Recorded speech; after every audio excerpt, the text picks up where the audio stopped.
Good afternoon, everyone, and welcome to our webinar for today, which I think you're going to really enjoy very, very much. My name is Ray Van Dyke, and I am Senior Vice President here at Weave. We have had a number of really good webinars recently, and today's, I'm sure, is going to be equally just absolutely wonderful. So we are so pleased to have you here. Would like to remind you of a few things before we get into the actual presentation. We are recording this session, and you will get a copy. Afterwards, we'll send out a message to everyone who is attending so that they can get a copy of the recording. So you need to know that up front. Also on the screen right now, you're seeing the Zoom webinar control panel, which is really pretty self-explanatory, but you have a button over to the left that is about your audio and whether you're on the phone or computer, or if you want to be muted, and actually that doesn't matter because we have you all muted at this point. And then the second part is the chat area where you can actually send a message. If you're having problems with sound or anything else, if you'll send that message, then we'll be able to help you out with that. If you want to just raise your hand to get a quick message to the host, then you can click there. There will be time for questions and answers at the end. You can, anytime during the presentation, put your questions in, and then we'll be there to answer those at the end. And then the polling, we will be doing a couple of polls that you will see. And then if you need to leave, there's also the button over to the right for you to leave. Real quick, some introductions. I've introduced myself. The person who's from Weave who's driving us today is Jennifer Gray, who's our Director of Product Experience and External Solutions. So she's the one behind the scenes making sure that everything is working well, and it seems to be doing really well right now, Jen. I also want to just jump right in and introduce and welcome Lindsey Guinn. Lindsey is the Director of Assessment Institutional Research at Washington and Jefferson College in Pennsylvania. She's also has, as part of her responsibilities, being the co-chair of the Middle State Steering Committee, and she's the Accreditation Liaison Officer for Washington and Jefferson. This is a repeat for her, not of the topic, but Lindsey presented for us before, and it was really, really well received and so helpful and beneficial. So we're so glad that she's back. And the topic is one of those topics that all of us in assessment struggle with. And I know she's going to give us lots of great ideas that are going to be very helpful.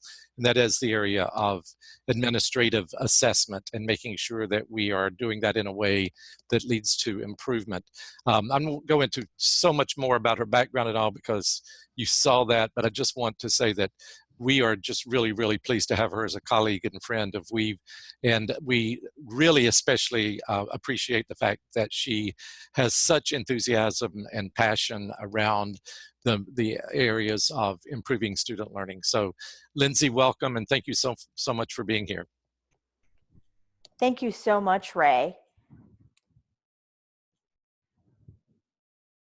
I'm happy to welcome all of you today as I talk about best practices for effective administrative assessment. As Ray mentioned, I wear a number of hats. I'm sure like many of you at your institutions. I'm the Director of Assessment and Institutional Research.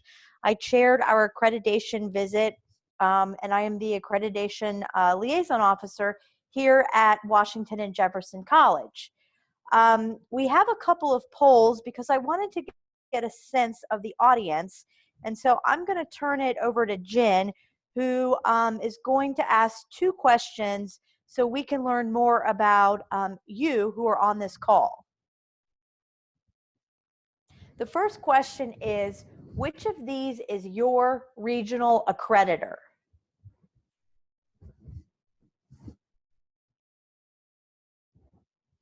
Just going to give it a few minutes here, make sure everybody gets a chance to vote.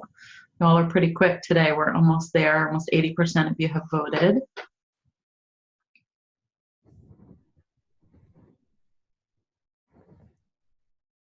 Give it a couple more seconds.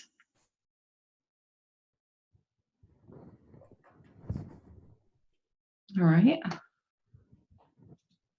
share the results.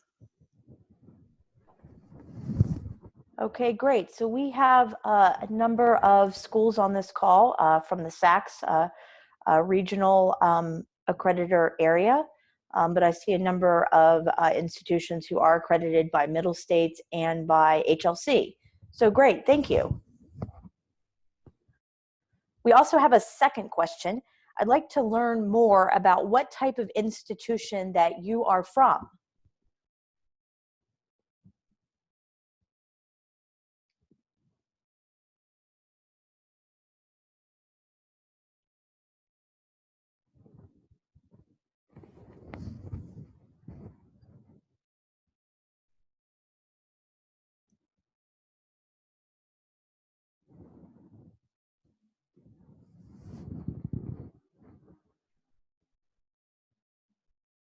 All right, we'll give it a couple more seconds here. Almost everyone has voted already.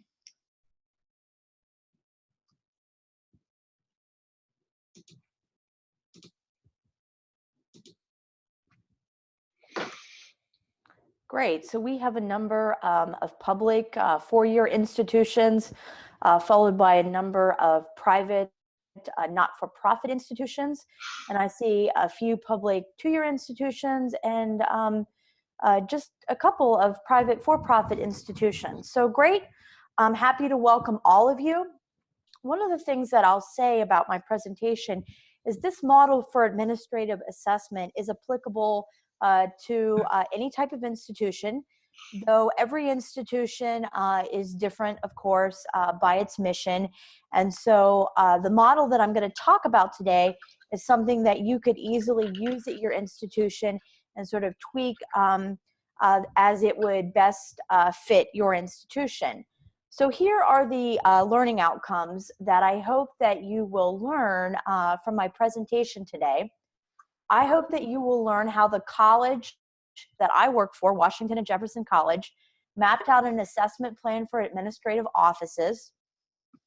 I want you to gain insight into how one might create an educational plan to educate staff on assessment, because this is a very critical issue in being successful in helping administrative staff conduct assessments.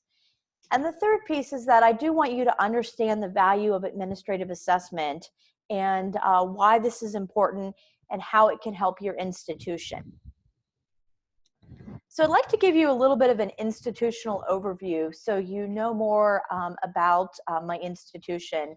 Washington and Jefferson College is a selective private residential liberal arts college with an enrollment of about 1,400 students. We are located about 30 miles south of Pittsburgh, Pennsylvania, and Washington, Pennsylvania. We are one of the 11th oldest schools west of the Alleghenies. And just for a bit of trivia, some of you may not know that Washington and Jefferson has played in the Rose Bowl many years ago. So in talking about developing an administrative assessment plan, like any planning process that you would be working on at your institution, you need to consider the following items. So where are you in the process?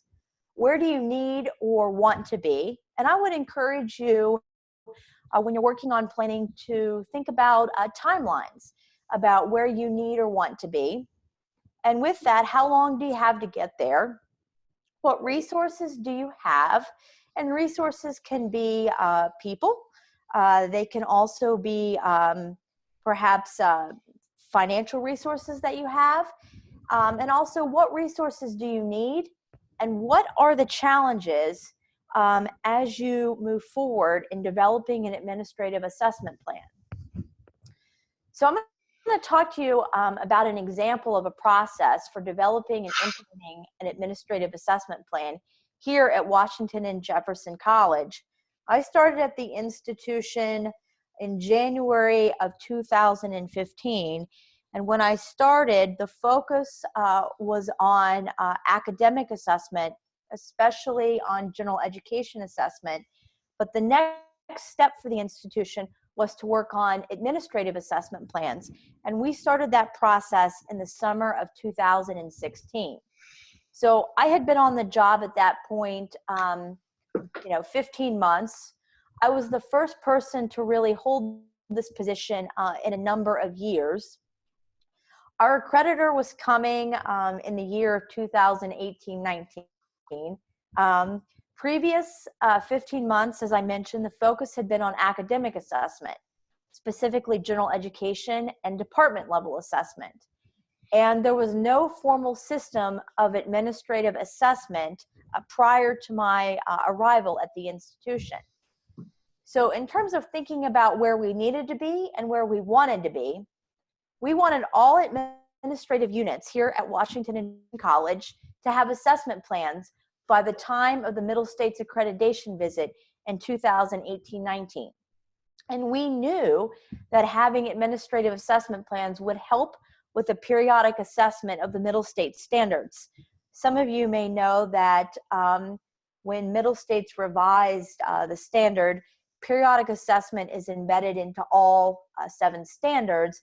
And so by moving to develop administrative assessment plans, this would help us document the assessment within the 7 Middle States standards. So you're going to ask me, how did we do this? So in the summer of 2016, I, along with a senior faculty member in chemistry, started to organize a series of assessment workshops for each administrative area. And I felt that it was really important for administrative offices to also hear from a faculty member, because at many institutions, faculty are doing assessment in their world, staff people are doing assessment in their world, and their paths don't often cross, especially about assessment. So I also wanted the staff to be able to hear from a faculty member and what kind of assessment that the faculty were working on, so that the staff understood that assessment was part of everybody's job at the institution. It just wasn't the faculty responsibility or just the staff's responsibility. It was everybody's responsibility. So in terms of resources that we had a small group of faculty and staff who really recognized the need and understanding that all administrative units should have assessment plans. I had a very supportive administration, and thankfully I had a modest working budget to help pay for lunches, some resources, and some training to help the staff here at Washington and Jefferson. The biggest resource that we needed, like many of you will need, is staff professional development. And many people at the institution heard from me, heard from a faculty member, but it's also good for staff at your institution to also hear about administrative assessment from others outside of the institution. So I was able to send a number of staff people to some conferences so that they could also hear about administrative assessment from others and from others at other institutions. Now I'll tell you about the challenges. And I will tell you that the staff at this institution was not necessarily excited about assessment, and they needed extensive education and professional development. And I'm sure many of you at your institutions will experience the same thing. The other challenge at play here was that there was no strategic plan to align administrative assessment. There had been a presidential change, and the college was in the process of developing a new strategic plan, which should be ready this fall, but we didn't have a strategic plan to align administrative assessment, which was challenging. Here are the administrative offices at Washington and Jefferson College, and I've lumped them by area. So you'll see academic affairs. There are a number of offices in this area: academic advising and disability support services, assessment and institutional research, international student services, the library, and the registrar's office. In advancement, there was alumni relations and development. We had business and finance, also IT services and facilities. Under enrollment, we had admissions and financial aid. And out of the president's office was human resources and marketing and communications. And in student life, we had a whole number of offices: athletics, career services, community engagement, community standards, events and planning, first-year student experience, Greek life, health and counseling, inclusive campus engagement, and residence life. So each of these offices, so athletics, human resources, facilities, was charged with developing an administrative assessment plan. And then the next step, we ask each office to assess two things, two outcomes. So I'm going to talk more about this. So this is the elements of an administrative assessment plan that any institution should have. So all your administrative offices should have a mission statement, and that mission statement should align to the larger department, and it must align to the college mission statement. Every administrative assessment plan should have goals. Every assessment plan should have outcomes. And some institutions will use different language for this, but these are the items that will be assessed. The next step in the development of an administrative assessment plan is the assessment cycle. So here we ask all administrative offices to think about writing 8 outcomes on a 4-year cycle so that they would have assessed 2 things each year. So you want to think about the timeline for the assessment. Then you're moving to the plan for doing the assessment, and this is really critical. So how and when will assessment take place, and who's going to actually do the assessment? Once you have the plan, you're getting to more complex steps about evaluating the data, evaluating the assessment process, disseminating data, and probably the most challenging aspect of the assessment plan is closing a loop or taking action. So what actions will be taken based on the results from the data that you collected from your assessment plan? So all offices at Washington and Jefferson were asked to develop a step for each of these elements so that they had a mission statement, they had goals, they had outcomes. Each office has an assessment cycle, a plan for doing the assessment, and then you think about steps 6, 7, and 8 in terms of evaluating the data, disseminating the data, and closing the loop that will happen each year as a result of the assessment cycle. So one of the things I thought it might be helpful to you is that is to know the outcomes that are being assessed so that you have some examples and you know what areas are actually assessing. So I wanted to talk to you a little bit about what Academic Advising and Disability Services was assessing. So one of their outcomes is that they're assessing how students will understand the college curriculum and the meaning of a liberal arts education. And so what Academic Advising and Disability Services did is they worked with the director of first year seminar to develop a quiz that's administered through first year seminar to see if students understand the meaning of a liberal arts education. One of the things I'll say with administrative assessment is that I've really encouraged administrative offices to work together or to team up with each other as they develop assessments, because there are a lot of places where there will be overlap, or you will team up with another office to do the assessment, just like Academic Advising and Disability Services did. Let's talk a little bit about what Career Services is doing. So Career Services at Washington and Jefferson is assessing how students understand the graduate school admissions process and writing a personal statement program.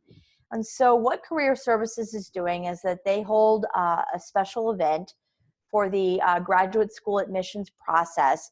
And as soon as that event is over with, they send students a survey to assess if students understand the graduate school admissions process.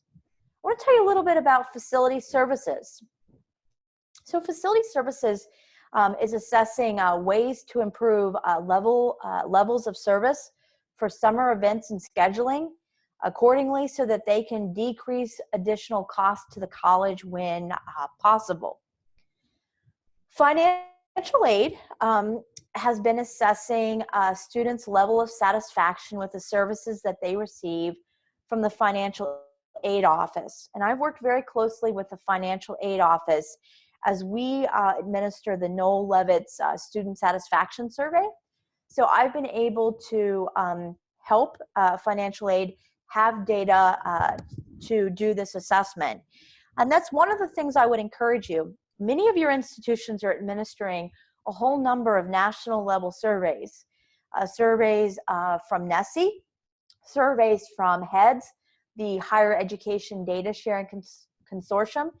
And at times, you may use data that the institution has already collected for assessment for your outcomes assessment for your administrative offices.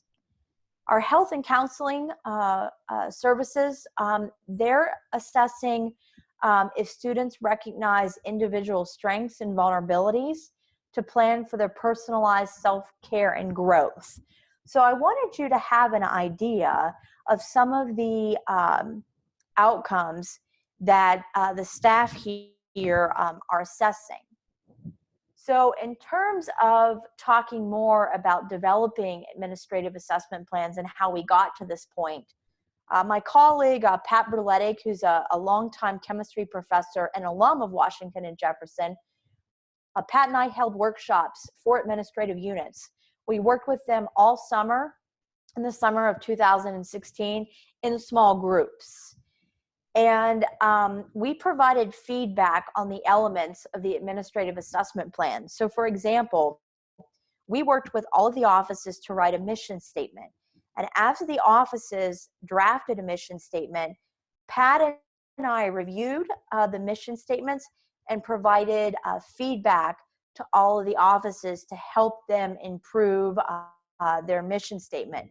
So one of the things that I think is really critical in getting staff to do this is providing them education and then providing feedback.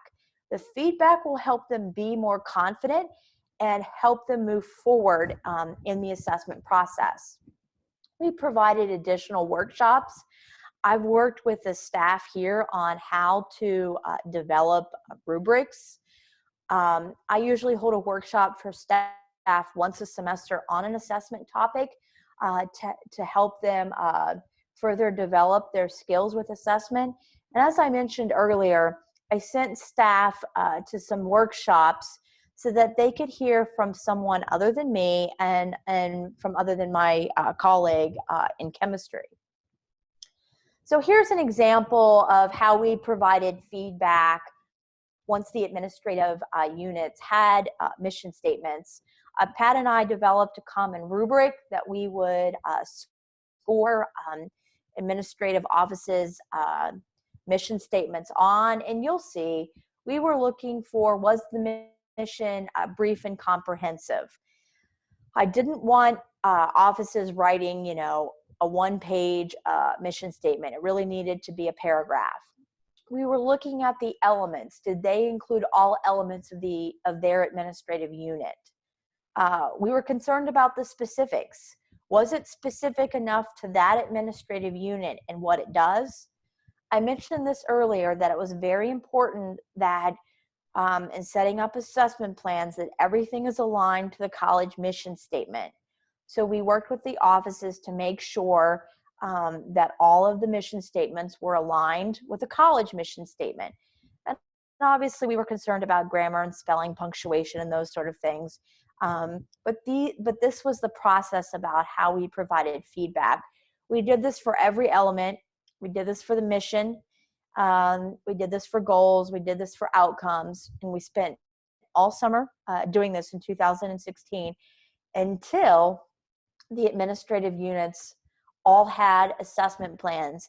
And so by fall of 2016, administrative units were ready to assess 2 outcomes per year. And as I worked with administrative units, I encouraged them to assess things that were easy for them, or the low-hanging fruit. It's sort of what we say here around W&J, is so that offices had time to think about some of the outcomes that they would need to assess that would perhaps be more difficult or more challenging. Here you'll see the rubric that we use to provide feedback around goals to the administrative units. And I think it was really helpful, at least here and other institutions I've worked with, because one of the things that I've experienced a lot in working with both faculty and staff with assessment, a lot of people don't have a lot of confidence about what to do, and they don't feel like they know what to do. And so if they know that you're going to provide feedback and help them, I think that helps staff really feel that that you're working together, and that, you know, if they don't get it right the first time, it's okay. This is a work in progress. And so I would really encourage you to spend time providing feedback as you set up assessment plans at your institution. So as I mentioned earlier, by fall of 2016, all administrative offices here at Washington and Jefferson College had assessment plans and were asked to assess 2 outcomes. So we had come a long way in a very short amount of time, and the summer was a good time to do this work. We had scheduled the meetings in advance with the offices, so by March we had scheduled the meetings, and I was able to provide lunch for many of the offices, which that was very well appreciated, so that we could do this work together. So in terms of components of closing the loop, I thought I would talk to you a little bit more about this. So the expectation here at Washington and Jefferson is that individual administrative units are asked to make changes to close the loop in regards to their unit assessment plan. And I'm sure for many of you, like many of the people here at Washington and Jefferson, this is the most difficult aspect of the assessment process for administrative units. Staff will call me and they'll say, Lindsey, you know, we're working on, you know, making changes, and sometimes they think that the changes need to be very large or very extensive, and then they need to assess it right away. And many a times for administrative offices, because they're assessing programs and services, they're just making tweaks to their programs and services. And one of the things that I really encourage offices is to wait a little bit in terms of giving those changes some time, because you need to give those changes some time before you try to assess it again to see how it works. And you may even wait to the second assessment cycle to assess how your changes are actually working. But I will tell you that there has been a lot of fear that I need to really just change my program or service, when a lot of times the closing the loop or taking action on the assessment data is very small. And the other thing I will tell you is that sometimes you'll find that the programs and services that you're offering, you're doing very, very, very well as an institution, and you do not need to make changes to those programs and services. The other point I'll make about closing the loop is sometimes you will find that you have had trouble with the actual assessment. Maybe you sent out a survey to assess a program or service, but the survey didn't really answer the students didn't understand the questions, or perhaps the questions weren't written in a way to actually collect the data.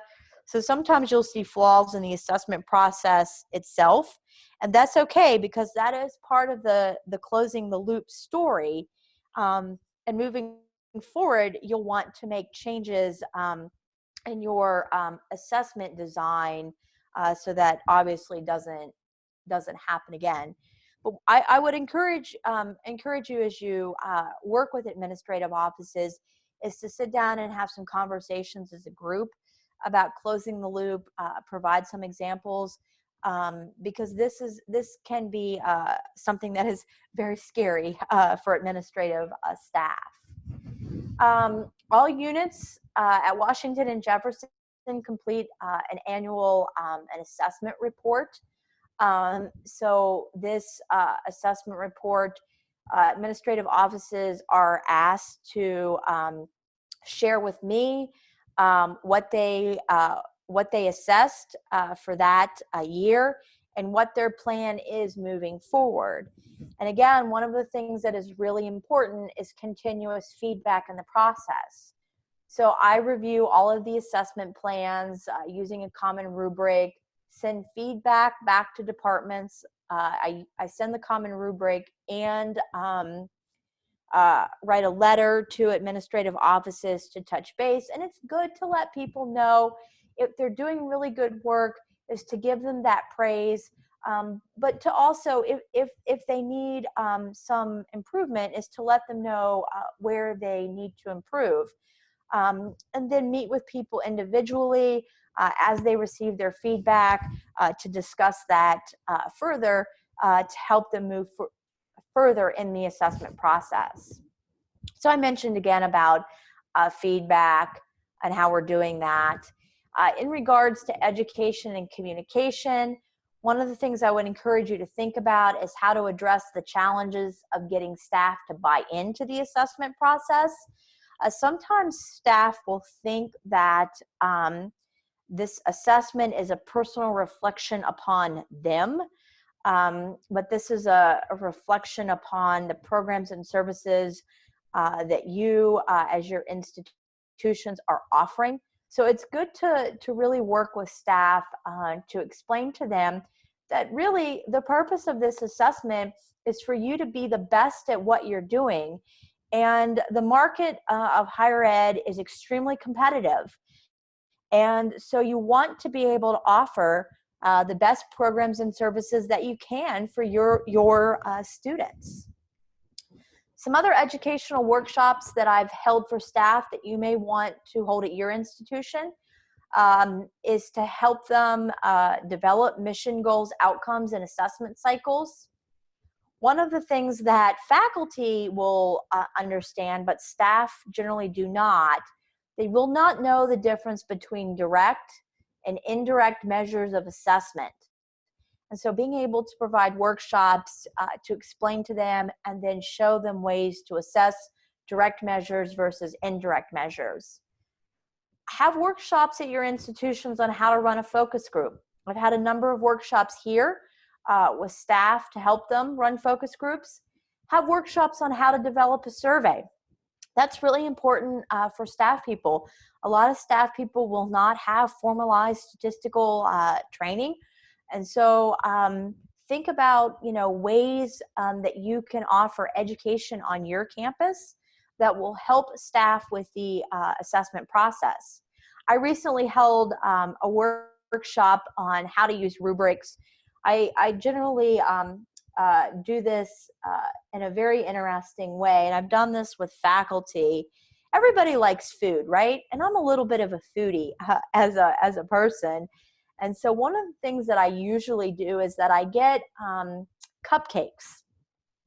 I bring the cupcakes to my workshop, and I will ask faculty or staff to develop a common rubric to assess that cupcake. And that's a pretty unique learning experience, because faculty and staff will often find out that they have very different expectations about how to assess that cupcake. And it's fun because most people like cupcakes, and it gets them sort of thinking outside of the box. So that's a tip I would give you. And also think about how to develop rubrics. Faculty will have a lot of experience with developing rubrics. Staff may not. And even ways that you can use faculty at your institution to hold workshops for staff, or you may have staff people at your institutions who are very experienced with assessment, and they can model to their staff colleagues ways to do assessment that's very effective. And it's sort of a peer-to-peer training. One of my experiences here at Washington and Jefferson, at least with the faculty, is that there's a little bit of peer pressure. The folks in the sciences at Washington and Jefferson are absolutely outstanding. And so they have been the ones who have led the way with assessment here at the institution. But other departments, when we were doing workshops with faculty, found out, biology has this great assessment plan, so I need to be as good as biology. So try to make it a little competitive, a little peer pressure, perhaps even offer, some prizes or some incentives to get people involved with assessment or staff involved with assessment at your institution. Other strategies for staff buy-in, I've mentioned a lot about education. A lot of it is also about communication so that people know what's going on. So I spend a lot of time giving updates at staff meetings, updates to our senior staff, that's our vice presidents and our presidents, so that they know what's going on with assessment, so they can support a staff in their areas. I have individual meetings with staff all the time.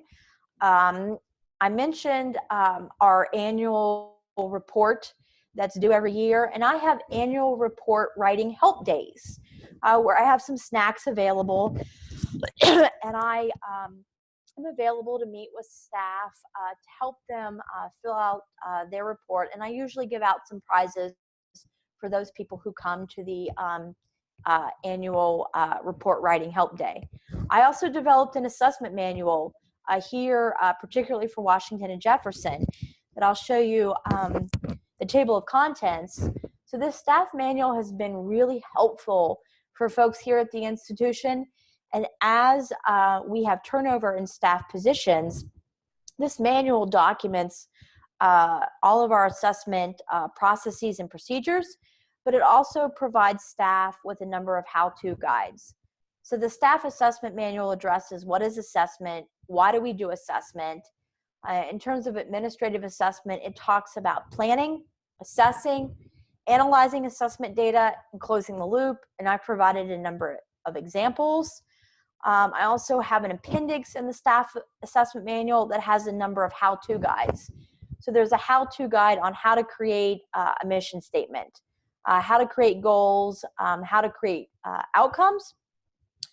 There are a number of rubrics in the assessment manual to evaluate administrative assessment plans to help staff know what the expectations are.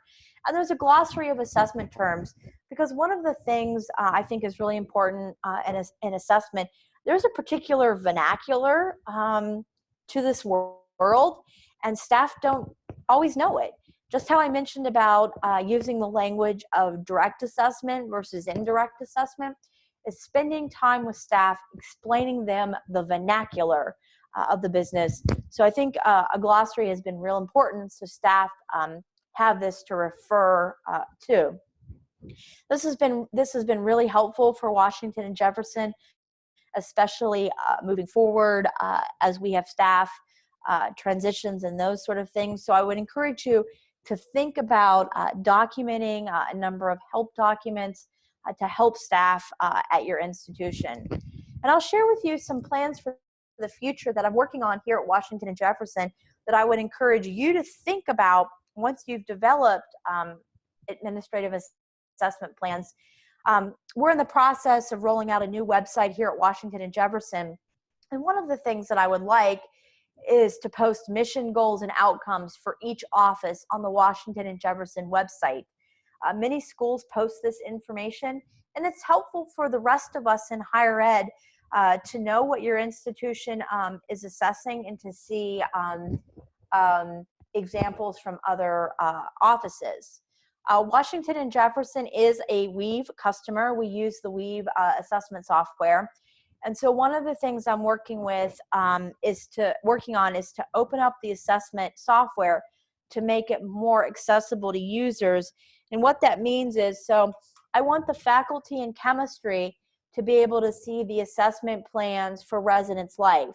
And I want Residence Life to be able to see the assessment plans for chemistry, so that we as an institution all know what everyone is assessing, how everyone is closing the loop, and what kind of changes everyone is making as an institution.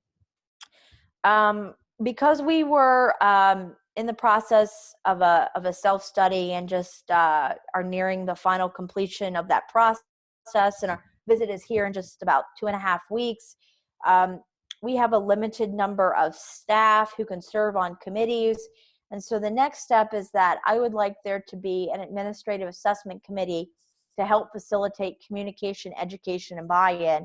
I did all of this work myself because we were under some tight timelines, but considering what kind of timeline you might be under at your institution, this might be a first step for you to consider, is to get a group of people together who are on board, or maybe you have some people who are a little hesitant about assessment, to be involved in the process so that they as a group can help facilitate education and buy-in to the rest of the staff at your institution.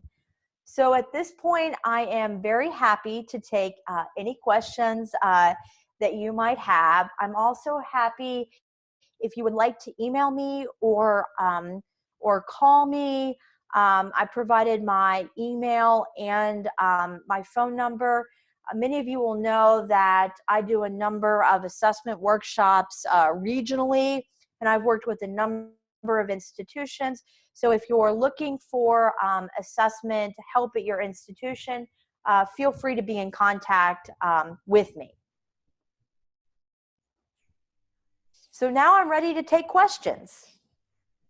Thank you so much, Lindsey. That just was so much great content and so many great ideas and suggestions. And I've been kind of watching questions coming in, and people are have some good questions, but I know that you just really had lots and lots of great ideas for folks. And I think, you know, as we go through these, one of the things that you'll see very quickly is that people are saying, can we see copies of these various things that you've mentioned? And I'll say before we start here, in case I think some people may have come in a little late, that we will be sending to everyone who has signed up for this webinar a recording of the webinar and a copy of the PowerPoint presentation. So that information will be there. And then as we go through, we'll see what else Lindsey might be able to share. So the first question, as you can see, is how do you define administrative unit, and how do you distinguish that from administrative office? So this is a great question. And this is sort of a vernacular that could be particular to any type of institution. So what we use here at Washington and Jefferson would be very different than what I used at my previous institution when I was at Davis and Elkins College. And oftentimes, I myself use these words interchangeably here at W&J, administrative unit, administrative office. And here, how we define this is it would be an office that's responsible for an area. So residence life, HR, institutional research and assessment, disability services, those are all an administrative unit or office. And that's how we define that here. Some other institutions might think about that as student life and think about student life as the larger umbrella, but what are all of the areas in student life?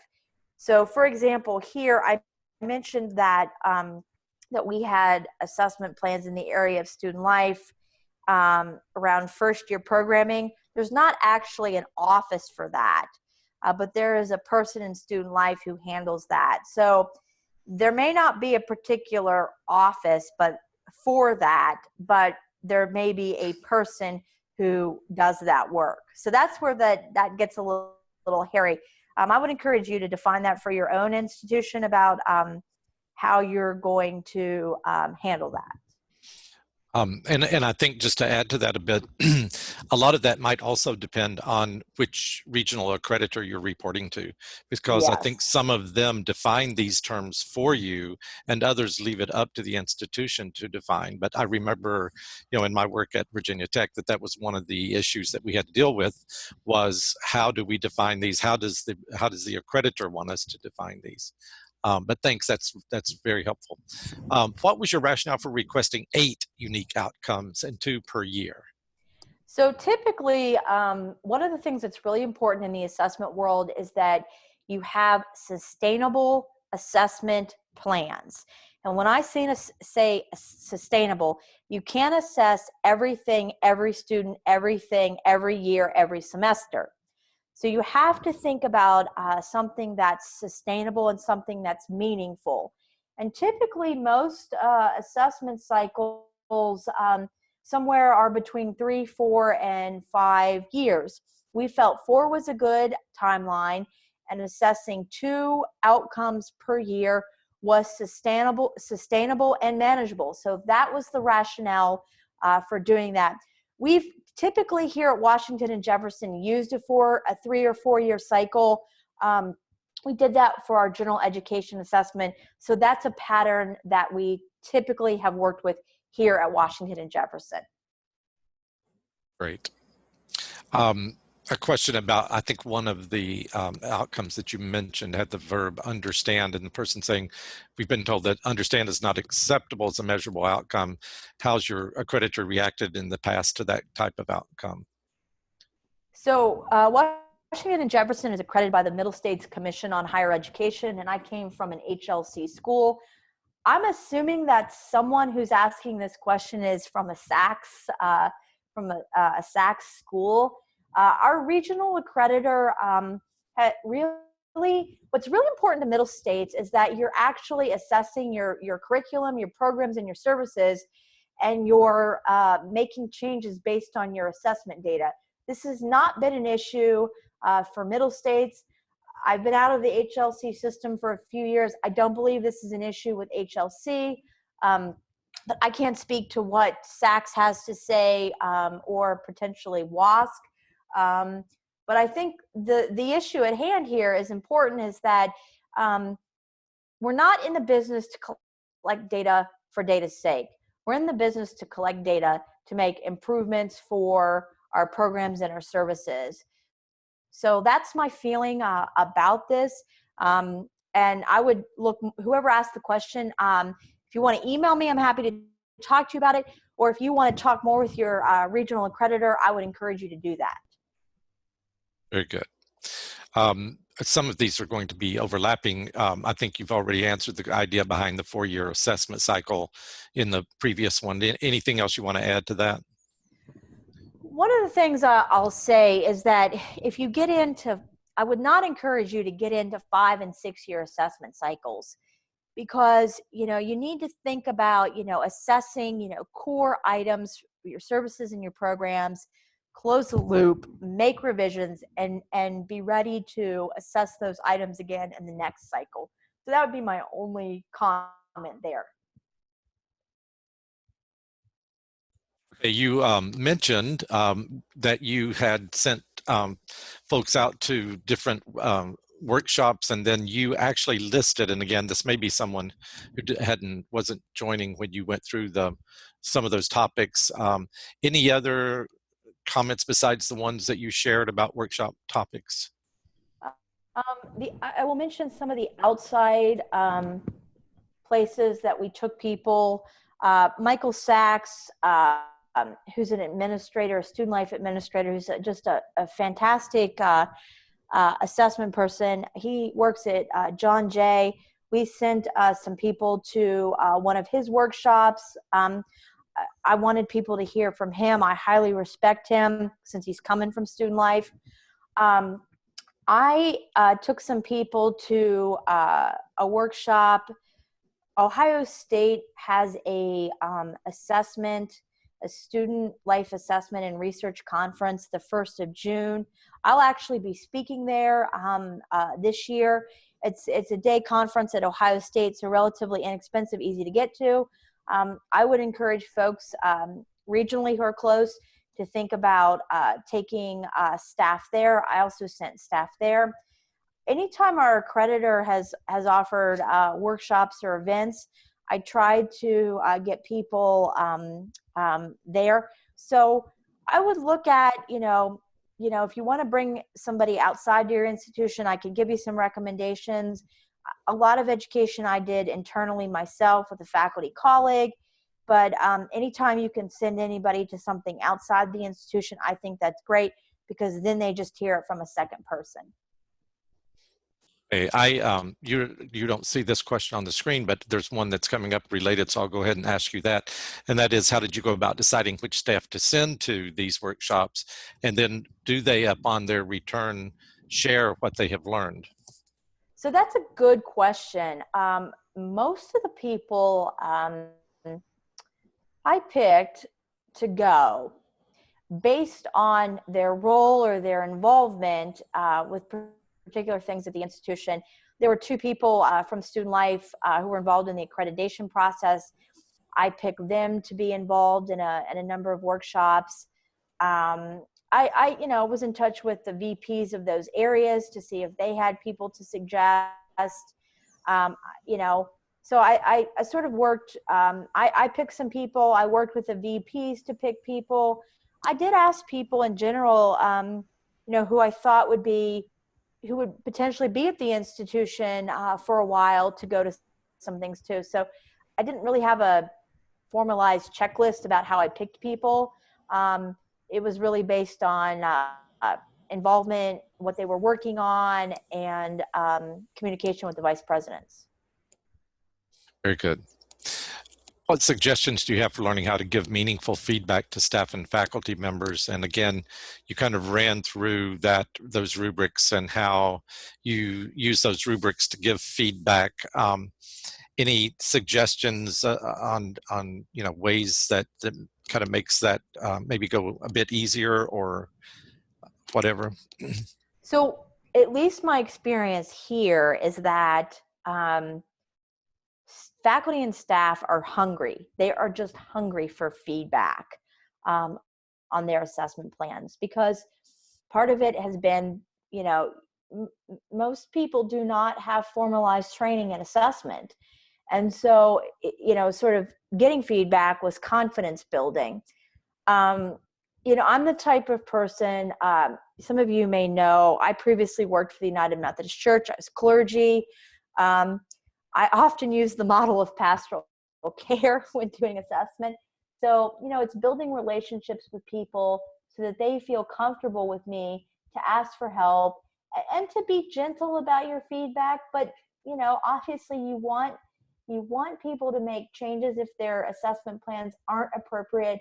So just working with people individually so that they feel comfortable with you to do that. I love that.